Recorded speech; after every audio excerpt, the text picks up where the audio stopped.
Wake up, wake up, wake up, wake up. This is your wake up call.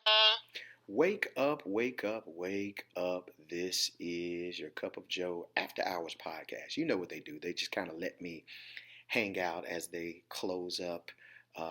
And today they've given me the time, so, I know when to kind of close it out. We don't do a full hour, 2 hour show where we have guests. We may have guests on, but just talk just a little bit. And so we're just, kind of hanging out just with our thoughts here, as we drink our cup of Joe, our coffee, latte, frappuccino, cappuccino, herbal tea in my case. And I definitely need it because I got some singing to do this weekend. Herbal tea kind of soothes my voice. You know that throat coat, man. Got to get that slippery elm. And just kind of hanging out here. First of all, I want to thank you all for tuning in. If you're new here, I appreciate you for hearing what I have to say. But I want you to do me a favor, hit that subscribe button. If you're on Amazon, use Amazon podcast, thank you. If you're on Spotify, thank you. Apple Podcasts, iHeart, Deezer, wherever you are, or if you're on RSS, thank you for subscribing. So you know when we have when episodes drop. Okay. Also, before I get to my thoughts here, I do have a book out. It's a devotion. It is a 90-day kind of praise and worship devotional. It's called Spring Forth. Now, you can get it at this site exclusively. It's lulu.com, LULU.com. It's about $20, but it's worth it. It's real thick. It's 90 days. You just start at day one and just keep going until the 90 days runs out. You don't have to look at your calendar and figure out. Just start at day one and just work it on through. But yes, you can find it at Lulu, LULU.com, Lulu, LULU.com, and then search my name, Joseph Moore, Roman numeral 3. So Joseph Moore the third. Joseph Moore, Roman numeral 3. And you'll see this nice little green cover. You can pick that book up. You can order it.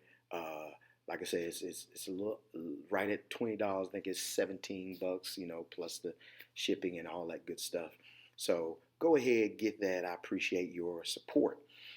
Anywho, let's get to my thoughts here. So I was thinking of organizations. My thought here is called fault lines. Fault lines. Why fault lines? Man, I thought of this meme that I saw. These people on a ship, and on the ship they had a person that had a little saw, and he was sawing off pieces of the ship. Excuse me, while the other person was navigating the ship or steering the ship. And he was sawing off pieces of the ship, and it said it's hard to navigate your ship with people who want to see it sink. Meaning it's hard to build an organization with people who want to see it fail. And I thought, this is not a smart analogy at all, because if the leader fails of the organization fails, that means you fail too. That means you go down with the ship. You die. So you would rather die than see the person who's leading lead you all, navigate you all to the destination. You would rather the organization fail. But then I thought about something. Sometimes people would do that and build their own ship or build their own little life raft and watch you sink. And so it led me to fault lines, building an organization with negative people, building parts of the organization with negative folk, with people who want to see it fail. And the quickest way to understand or know who you're dealing with is people who never take accountability. They're going to always look out for numero uno. They're going to always be negative. They're going to always CYB, cover your own butt. This is a family show. Versus what's great for the organization.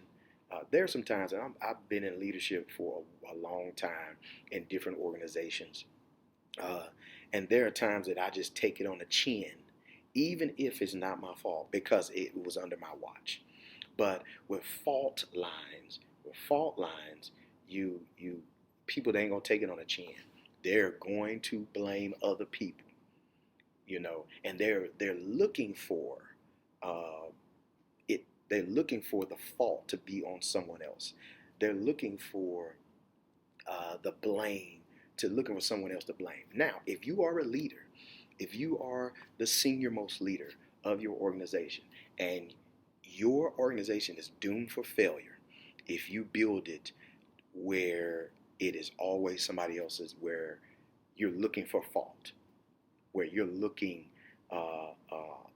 you created this culture where everybody plays the blame game and nobody takes accountability to say, okay, let's stop and get this right.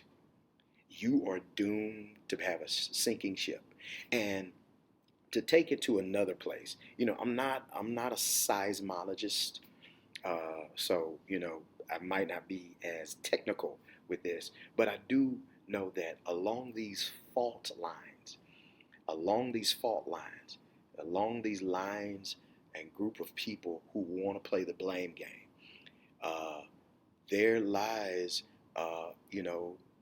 your earth is going to quake, because the earthquakes happen along the fault lines. That means your organization is going to blow up and your building is going to come crumbling down if you don't deal with the fault lines. You've got to create, please, y'all hear me, you got to create an organization, you got to create an atmosphere, rather, an environment where people take accountability, where you make folk take accountability. Please don't create a organization where someone can come back to you to blame somebody else. You need to talk to them and say, wait, what was your part in this? Well, what did you do? They did X, Y, Z, and I'm not trying to implicate, these are just examples, right? So I've dealt with music and stuff a long time, and I ain't trying to implicate nobody.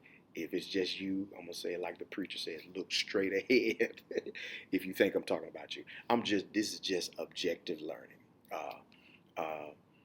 I've been in situations where there were people that were not fond of my leadership or leadership style, or they wanted to be the leader.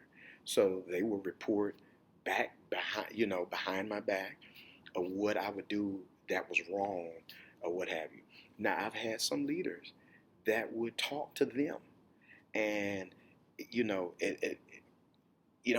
essence, the person that should be kind of working with me in my organization that I'm leading and managing, if you will.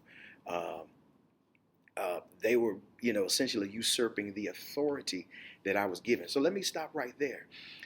Leaders, y'all are doing yourself a disservice when you allow that to happen, because it usurps your authority. If they gonna do that to me, what do you think? How do you think they feel about you?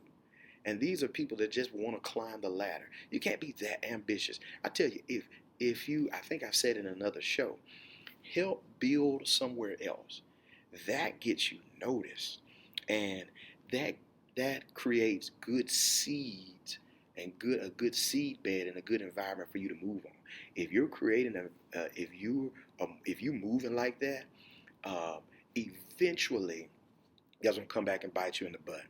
Yeah, please hear me. Don't move like these shock jock podcasters and all that stuff that feed on negativity, that feed on uh, um, shock and awe. Move with integrity. Hear me. Move with integrity. Senior leaders, make your staff move with integrity. If they come into you, uh, I don't like the way XYZ did this, blah, blah, blah. You stop them right there and get XYZ on the phone and figure out what's happening. Make them accountable for their part in your vision, in your organization. I don't like the way XYZ is teaching. That is not your place. And then get the principals, get both them teachers in the room, and and let's hash this out for the better of the organization.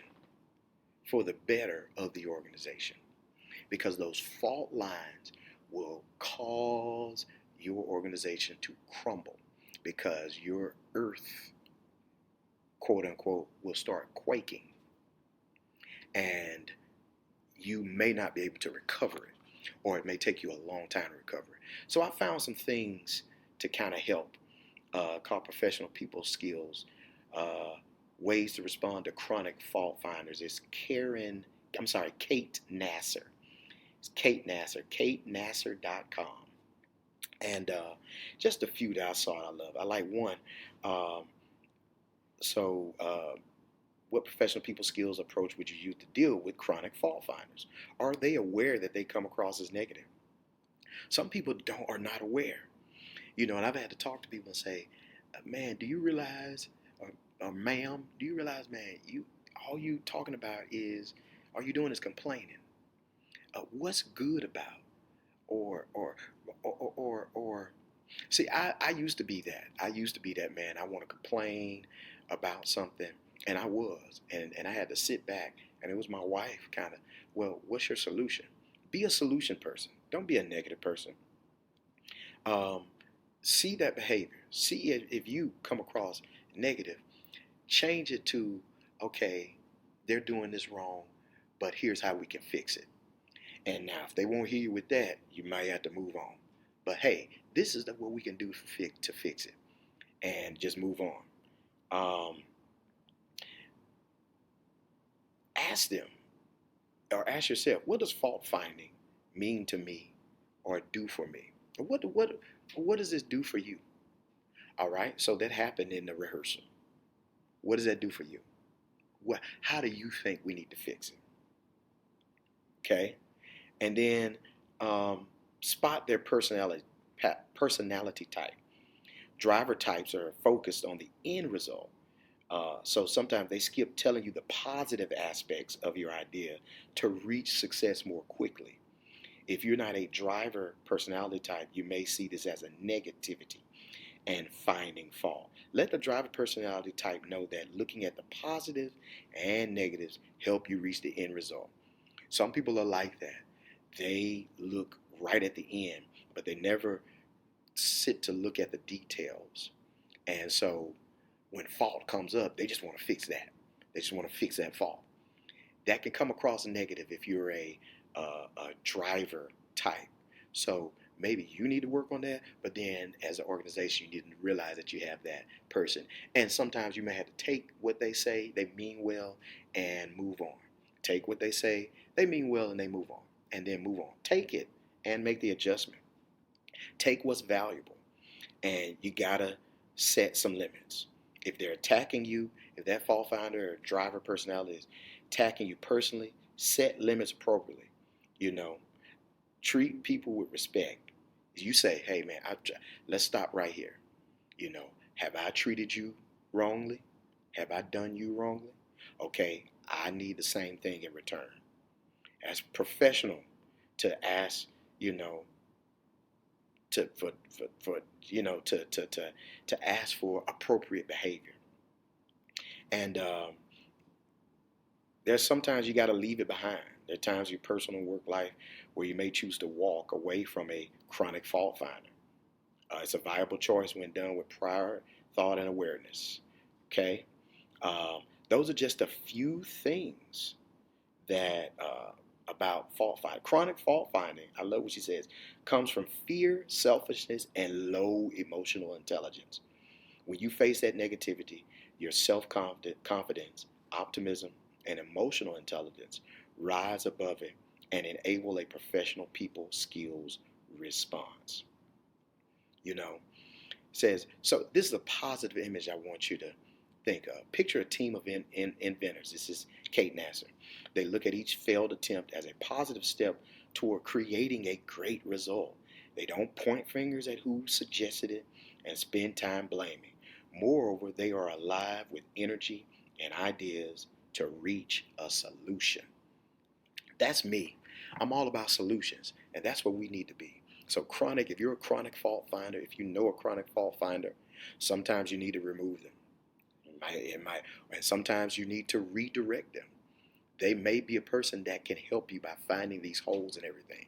But if that's you, think of the end result. If you're a driven person, think of that end result. But think that there are nuances to this to get there, and help fill those holes. Don't just pick it apart, because you can be in that category of a fault finder. Now, I'm not trying to sit here and cast aspersion on people as well, because I know there are some people that mean well, but you could be that person that just finds fault with everything. It can create a very negative and very ugh, that's the word, type of atmosphere. So think about changing uh, the way you move, and then as an organization, if you're the senior person there, if you're the big boss, think about changing your atmosphere where, okay, let's make everybody accountable. All right, this is Joseph, I've been your cup of Joe. I hope it helped you. They give me the signal, it's about time. I have been Joe, and I will see you later. Y'all go get my book, lulu.com, lulu.com. Search for my name, Joseph Moore the Third, Roman numeral 3. All right, y'all, God bless, and take it easy. And be that positive shining light in your organization.